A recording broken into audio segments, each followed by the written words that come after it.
Hello Earthlings! Welcome to another episode of A Little Modular,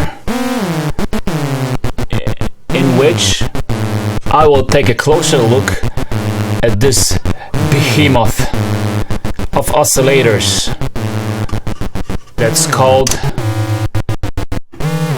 Cranial Saw by Analogue solutions. As you can hear, it's a really fat sounding module, a classical vintage styled oscillator that will take your breath away. Okay, now let's stop this madness for a while and focus on the features and do it by the book like we should. So, as I mentioned before, it's a classical oscillator, well-proven concept of two main oscillators coupled with a sub-oscillator that works exactly one octave below the first oscillator. As you can see, this module is a monster. It's a monster sound-wise, and unfortunately, and maybe fortunately, it's huge size-wise. It occupies 38 HP, and to be honest, at first I was a bit overwhelmed because it's a hell lot of space. But as soon as I popped it into the frame, I was really amazed how comfortable and how easy and nice it is to work with this module. I mean, there's no accidental bumping of knobs that are, too often too close to each other in the Eurorack world. Here, there's plenty of space, and you can see. And the use of faders, like on the classical ARP 2600, is just brilliant. I mean, even if you have huge fingers, you will find no obstacles here. And as a bonus, those bright red LEDs show you exactly where you are and what the module is doing currently. So as far as workflow goes and as far as comfort of working, this module is perfect. So if you have the space and you like the sound, well, you gotta try it. But let's come back to the oscillator itself. Everything is clearly laid out. Starting from the left side, you have the pitch section right here. The master pitch for both oscillators, detune for the second oscillator. Then you have modulation with 4 faders, modulation input for both oscillators that could be manipulated with this fader, which sets depth of the modulation if you plug it into this socket. The socket below doesn't have the fader control. Then you have the modulation only for the second VCO, and additionally below here you have the option to sync both oscillators. Then you have pulse width modulation for oscillator number 1, same thing for oscillator number 2, and also additional modulation inputs for those faders. Then you have a mixer, VCO number 1, VCO number 2. You can select 2 types of waves, triangle and square, for both VCO1 and VCO2, and you have a sub-oscillator that also has its own output right there. You have 2 separate outputs of the square wave for both oscillators, and finally there is the master main output that mixes all of the above signals. So how does it sound? Let me start and just go through some of these sections and give you some sound examples. I have this little simple sequence going on from Metropolis sequencer, which is plugged into the pitch socket, which I haven't mentioned before. You can modulate the pitch of the oscillators with this, and you can also set the glide for both oscillators and only for oscillator 2, which can be really handy, which I will show you in a second. You can also set the VCO number 1 in free run mode, which is also interesting for certain type of patches I will show you later. So here we go. That's how the first VCO sounds like. Plain triangle wave.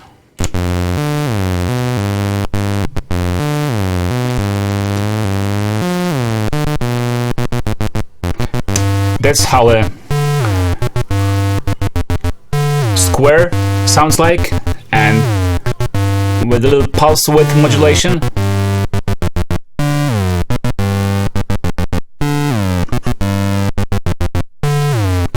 Second VCO.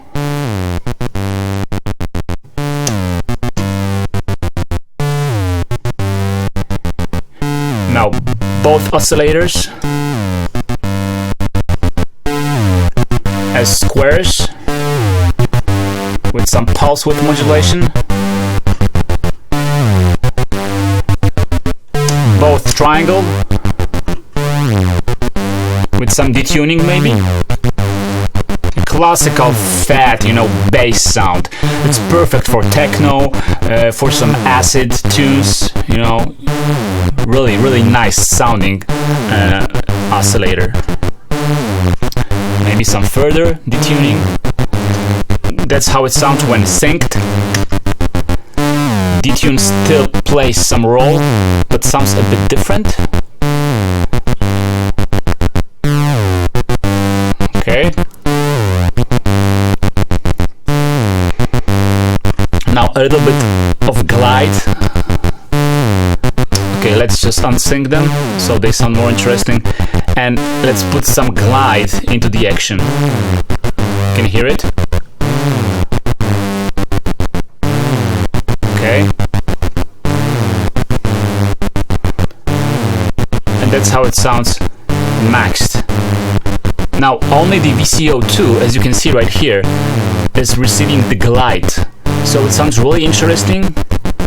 There's some kind of harmonic beating between VCO1 and VCO2. Now if we switch the glide in the lower position, you can hear both oscillators are affected by the glide. So it sounds much cleaner. Okay? That's how this oscillator sounds in the basic settings. Now we have plenty of modulation right here, which we can put into use. And you can even create some duophonic patches with all of this. But first of all, let's start with some simple cross modulation. For example, let's say we would like to modulate VCO number 2 with VCO out from here. You just plug the VCO1 out into the VCO2 CV right here. And this slider sets the depth of the modulation. So if we play the sound right now, just take a look at the output mixer. Notice that only VCO number 2 is outputted. Let's turn down the modulation and let's play with the depth of the modulation. You can hear some nice acid sounds. Okay, when I sweep, there are literally dozens of different, you know, sounds in here. So you have to sweep really carefully.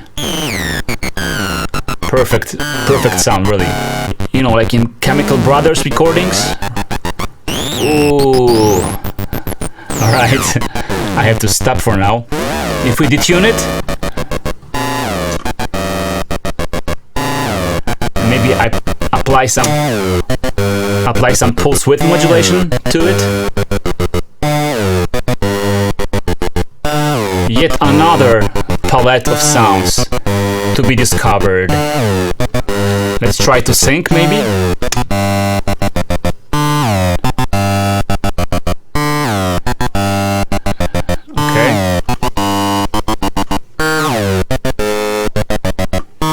Okay, so as you can already see, a simple patch with one chord and a whole world of different sounds. Now, one more thing, I forgot about the sub bass. Now, let's play it again and add the sub bass to it.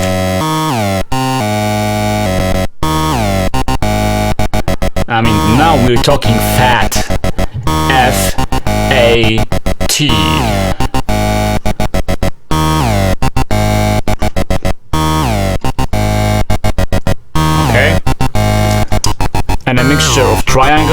square, maybe opposite, unsync.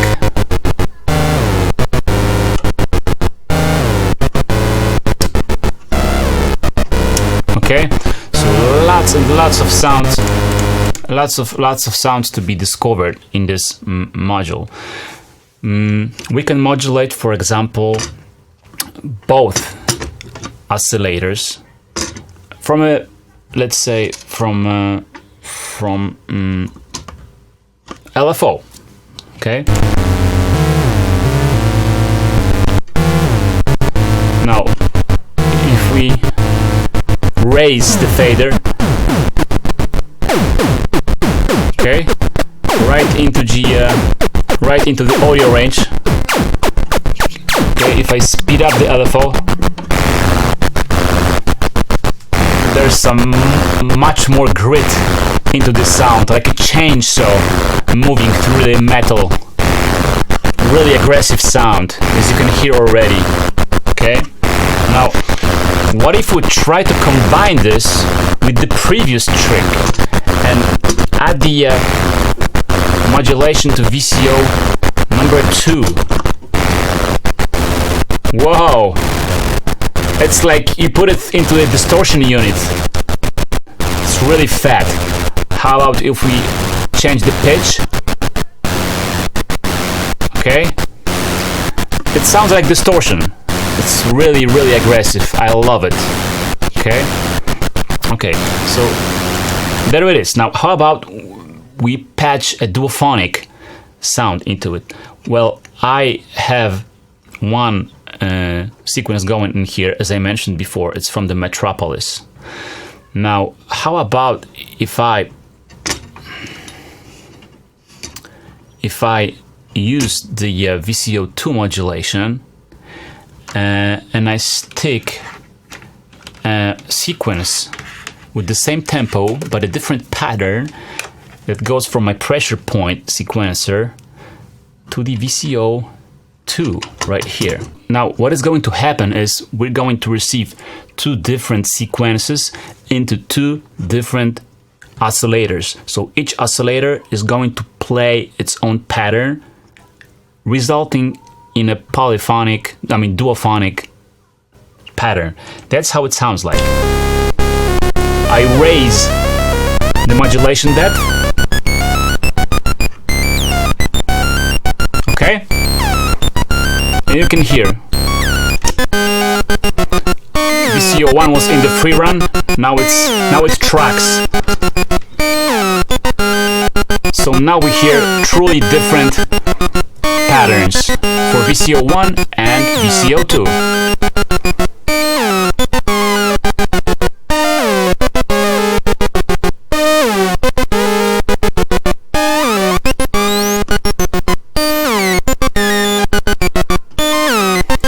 We could also modulate VCO2 with some external oscillator and make some FM patches. Of course, when you think about FM modulation, you think about sine waves. But what about if we plug a sine wave, let's say from Intelligible Rubicon, into the VCO?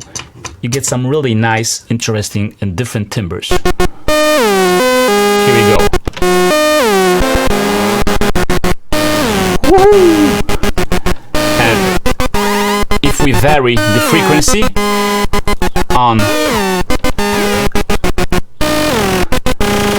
Rubicon, we got some different cosmic bleeps and vibes. So, as you can hear, it seems it's a simple design, which is a simple design, but the variety and the amount of different sounds you can get out of this thing, it's really huge. So I highly recommend this module. Seems like a monster, and it is a monster, but it's easy to work with, it's comfortable, and it sounds absolutely fat. If you're into techno music, some fat basses that will lay a foundation for your tracks, definitely try this module. Thank you very much for watching. Take care.